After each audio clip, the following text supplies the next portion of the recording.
itu pelajaran pertama, jadi mesti aware ya tanggalnya akan kita perlu mengurus, jadi jangan sampai terlambat seperti saya. Yang kedua, perlu selain aware tadi mendaftar, juga perlu informasi yang lengkap. Halo teman-teman, aku pengen sharing sedikit pengalaman hari ini. Jadi nih, tadi aku habis pergi ke KPU. Untuk apa? Nah, jadi sebelumnya itu aku coba mengurus surat, bukan surat ya, kayak apa ya, DPTB yang buat pencoblosan tambahan ya, supaya bisa memilih presiden dan wakil presiden di tempat yang sekarang saya tinggali. Sebelumnya kan saya ada di kota, jadi KTP saya itu KTP kota, karena sesuatu hal yang mengharuskan saya untuk sementara tinggal di sini. Jadi saya tidak bisa pada hari hanya nanti memilih di kota tempat tinggal saya yang sesuai dengan KTP saya. Maka saya mengurus untuk mendapatkan izin memilih di sini, di tempat tinggal yang sekarang. Nah, dari beberapa ketentuan dan syarat itu ada yang memungkinkan buat saya memilih di sini, yaitu di poin ke-7 dengan menyertakan surat domisili. Tetapi pada saat saya ke kelurahan, nah di sana harus ada syarat yang lainnya, yaitu surat keterangan kerja dari instansi yang tempat saya kerja. Nah, karena saya freelance, jadi saya tidak bisa mendapatkan atau tidak memungkinkan untuk memberikan surat keterangan kerja kepada KPPS atau KPU. Nah, tetapi karena masih penasaran dan ini jalan terakhir untuk saya mendapatkan kejelasan apakah saya masih bisa punya kesempatan untuk mendapatkan DPTB tadi ya, supaya bisa memilih presiden dan wakil presiden. Jadi saya hari ini pergi ke KPU dan di sana dijelaskan ada untuk yang sampai tanggal 15 Januari yang terakhir. Nah, itu ada 9 poin. Nah, di poin 7 yang saya menyertakan domisili itu memang menurut aturannya kurang tadi surat keterangan kerja ataupun KTP dan KK yang baru. Nah, jadi yang memungkinkan adalah poin yang ke-9, yaitu dengan memberikan surat pernyataan yang disertai dengan materai. Tapi itu saya tidak mendapatkan informasi dari kelurahan atau tidak diberikan pilihan tersebut. Entah mereka itu tidak tahu, atau sebenarnya mereka tahu, atau mereka tidak mendapatkan informasi dari KPU-nya. Nah, tetapi setelah saya menyampaikan ke KPU, menurut pihak KPU-nya disampaikan kok, ini poin-poinnya disampaikan seperti itu. Jadi teman-teman bisa menyimpulkan sendiri kan jadinya. Nah, akhirnya karena H-7 untuk mendapatkan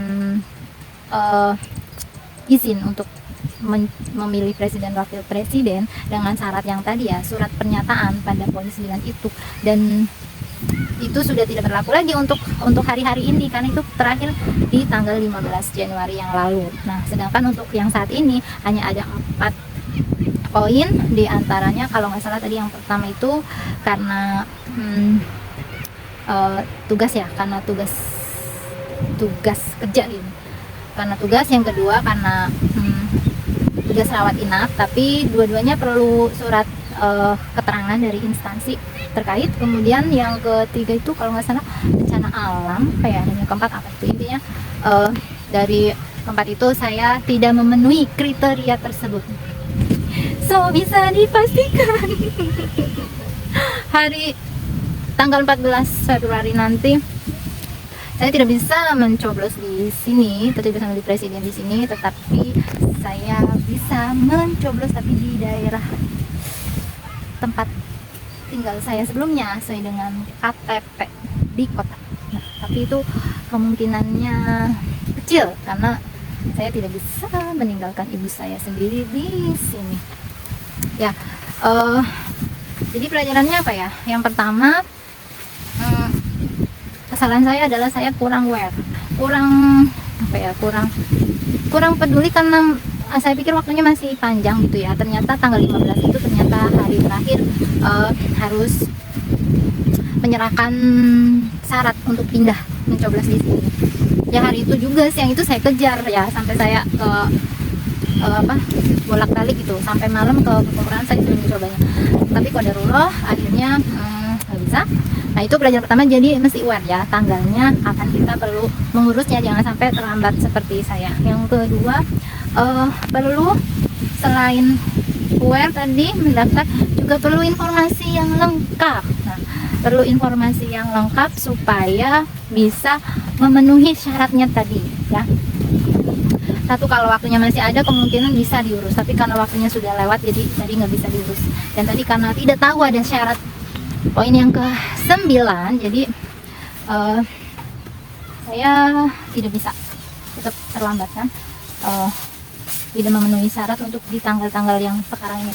Nah kemudian pelajaran yang ketiganya itu, ketika kita tahu informasinya apa, dari pihak siapapun gitu ya, itu perlu menginformasikan kepada yang lainnya agar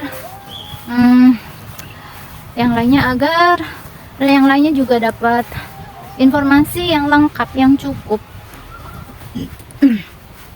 Terutama untuk petugas yang memang ditugaskan di bagian itu gitu kan, kasihan ya kalau misalnya sebenarnya masih bisa disiasati, tetapi karena tidak disampaikan syaratnya secara lengkap, jadi saya jadi kehilangan hak suara saya.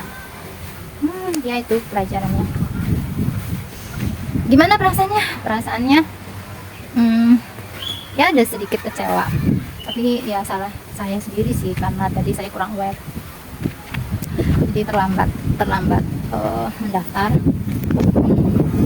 Tapi juga leganya karena saya jadi tahu informasi yang selengkapnya itu seperti apa, dan itu juga perlu disampaikan ke yang lainnya juga ya, siapa tahu mereka yang punya masalah sama seperti saya itu karena nggak tahu caranya, jadi mereka gagal atau tidak bisa mencoblos gitu kan. Nah itu aja guys sharing kali ini, semoga bermanfaat.